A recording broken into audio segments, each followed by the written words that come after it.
so 10-9 suited. Let's go ahead and fire it up today.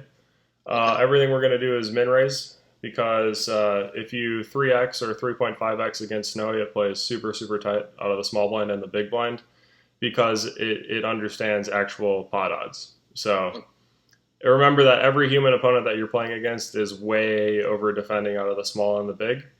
Okay. And so you could spend some time against Snowy on your laptop, Yeah. just 3xing against it and just watch how tight it plays. You'll never actually go post flop against it because it's realized that it has no incentive to play out of position without card edge, skill edge, position, initiative, especially if it's not getting good pot odds. So I min raise against it. Just keep that in mind, and that's what keeps the ranges wider. And then the defense range that Snowy is using out of position against you, it will look a lot like what your human opponents are playing it. Does that make sense? So I'm going to go ahead and min raise with 10-9 suited here from the cutoff. And it calls, and then we go to the flop of Queen Jack 3. So right away, what are you thinking here? Pretty standard, but Yep, I love that we have an open ender, backdoor hearts, and we can also rep front door spades on the turn.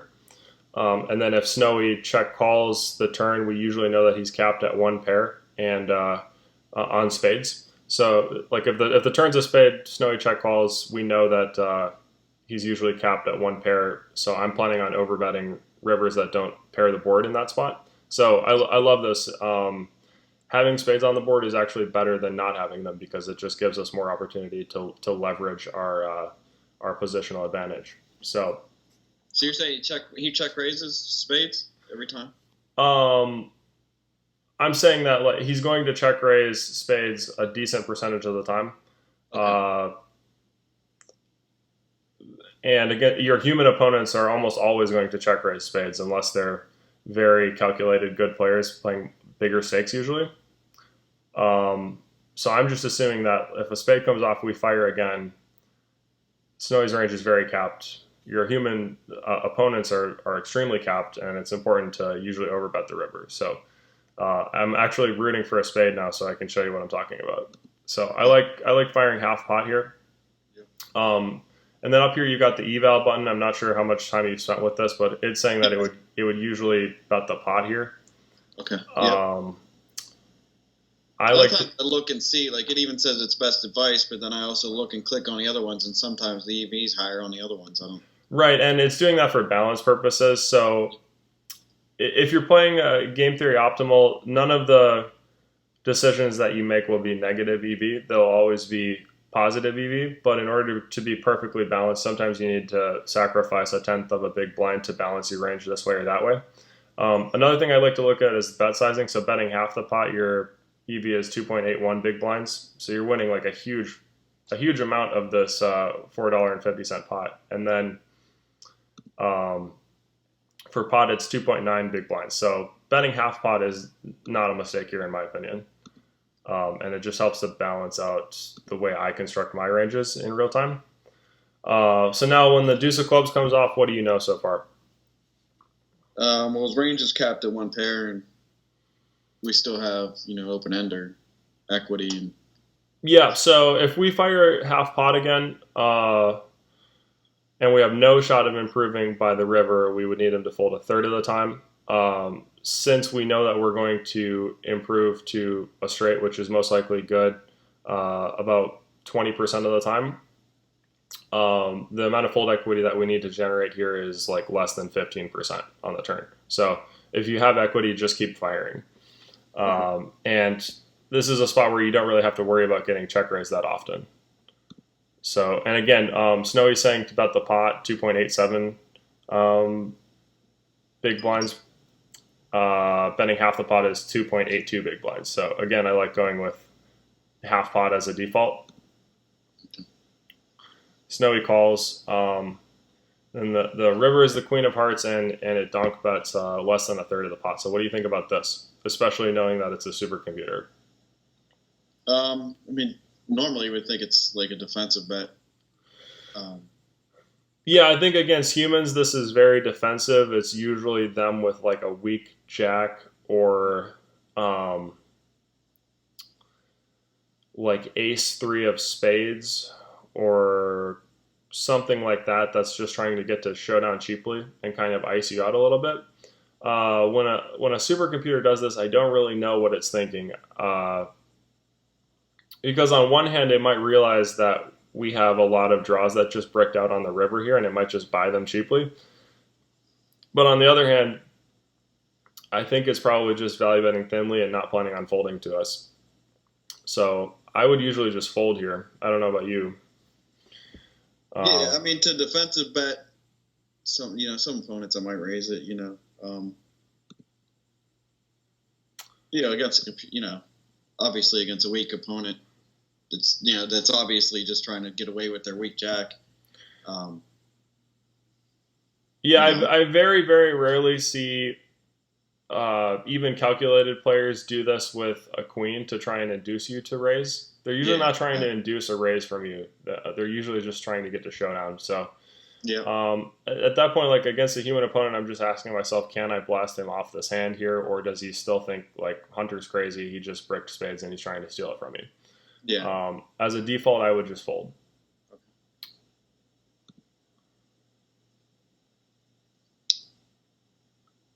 So now, remember that Snowy uses a mixed strategy out of the small blind where it combines limping and calling. Yeah. Your human opponents are pretty much always just raising out of the small. I think we talked about this a lot last session.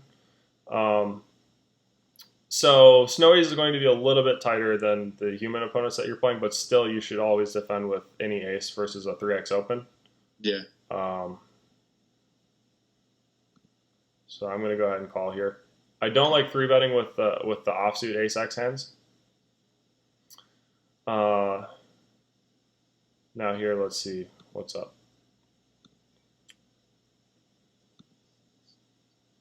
So Snowy really likes betting to just buy up equity. This is a board where Snowy would not c-bet very frequently because it knows like how liberally you're going to fight back at it.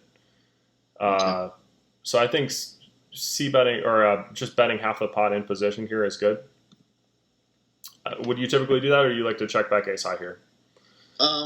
Depends on who it is. If I think somebody's going to get tricky, and if I bet and they're going to check raise it, knowing that I missed it most of the time, then I check. But most opponents I just bet. Okay, yeah, like typically in this spot, especially if I'm playing 5-10 in South Florida, people are c-betting way too much on this board. So a lot of times I'm floating with every ace high and a lot of backdoors. A hand like King Jack of Spades or 8-7 of Hearts is awesome to float with on this board when you know somebody's c-betting at way too high of a frequency, like over 70% of his opening range. I see this all the time in live poker. I know Snowy's being balanced, so it's a little bit different. Snowy will give up with hands like 5-4 suited here, or like a random jack high hand. It'll surrender knowing that you should be fighting back against it. So I like stabbing just to buy up that equity. It calls. Now we actually have some showdown value. I think we're chopping with a lot of ace x that it might check call with. So I like just checking back. And here I don't really see a need to ever bluff here. Do you? No. So yeah, we're just chopping. It's unfortunate. So Jack Knight suited, I'm just going to fold. Yep. So in live cash, I would typically open 8-7 off here. I don't know about you. Yeah, sometimes. I mean, again, it depends on the opponents. Now, if you're playing in that game that has a super high rake that you were talking about on Tuesdays, yeah, you should just fold 8-7 off here. But if you're playing in a game with a normal size rake, especially against weak opponents in the blinds, opening 8-7 off is best here, I think. Okay. So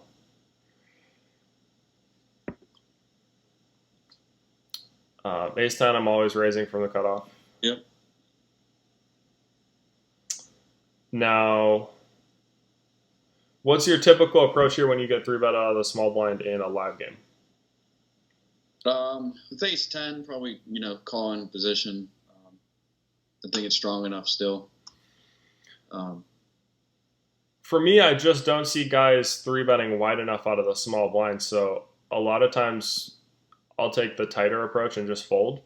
Okay. Uh, but then I also like to take a look at what Snowie's doing here and what the EV is if our opponent is playing perfectly. So Snowy likes to four bet some of the time here. And it looks like that's zero EV, so it's probably just doing that for balance purposes. And then calling is negative zero point 0.8 big blinds. I think the reason for that is this small blind three betting range has a lot of ace king, ace queen, ace jack.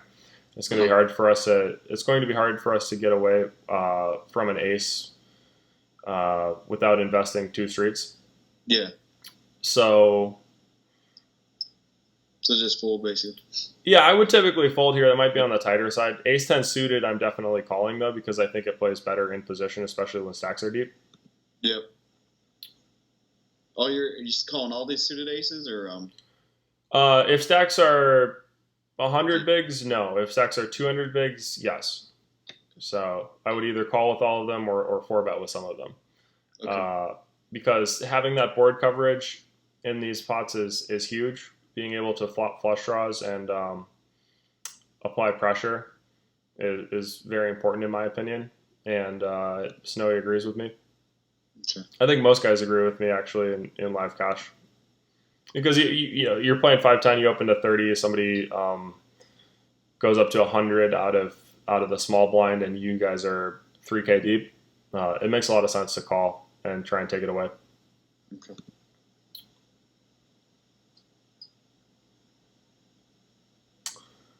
So what I've been doing on these boards lately is actually taking middle pair hands with gut shots or middle pair hands with back doors and firing with them.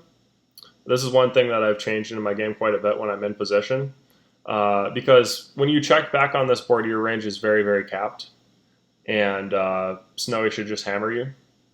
Your human opponent should also just hammer you if you check back on this board. So I like to take the middle pair hands that typically you would think have showdown value. And I like to take the middle pair hands with gut shots and fire with them.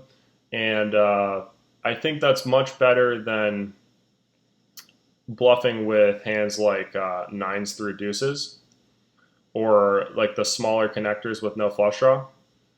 Because here you actually have equity when you're bluffing. So I think I would check back with like the weak aces, and with the hands that I'm just completely giving up with, and then I would fire with hands like king queen, queen 10, king jack, and jack 10. Is that something that you're typically doing, or no? So. Yes or no? No, that wasn't for sure. I mean, this is something that I just changed in my game recently, like within the last 6 months. I used to habitually take hands like king queen and check back with it here, but it was causing so many issues, especially when I'm playing against stronger opponents that are thinking about my range.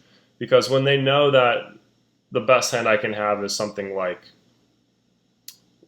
ace 9 suited, when I check back the flop, it makes a lot of sense for them to just pot the turn and overbet the river against me and put me in a really tough spot. So I actually like converting some of these middle pair hands to semi-bluffs. And it's okay to actually go a little bit bigger. You'll notice that on these Broadway boards, when you're in position, Snowy likes to pot it a lot in these spots. And it's because the big blind is so capped here. You know he doesn't have any ace king or ace queen or aces, queens, jacks. So by potting it, like you can just get max leverage in here. So obviously we just c-bet and took it down, but it's important to have clients returns and rivers, and it's really important to think about the way you're constructing your ranges in those spots, especially in late position because you're so much wider. Jack deuce off, I just fold even small versus big. Queen deuce off, same thing.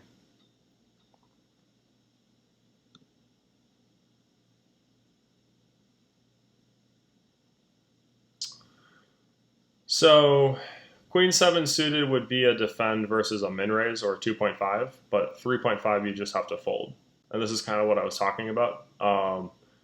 The worst thing you can do is start defending too much out of the big, especially when all you have to do is sacrifice one big blind.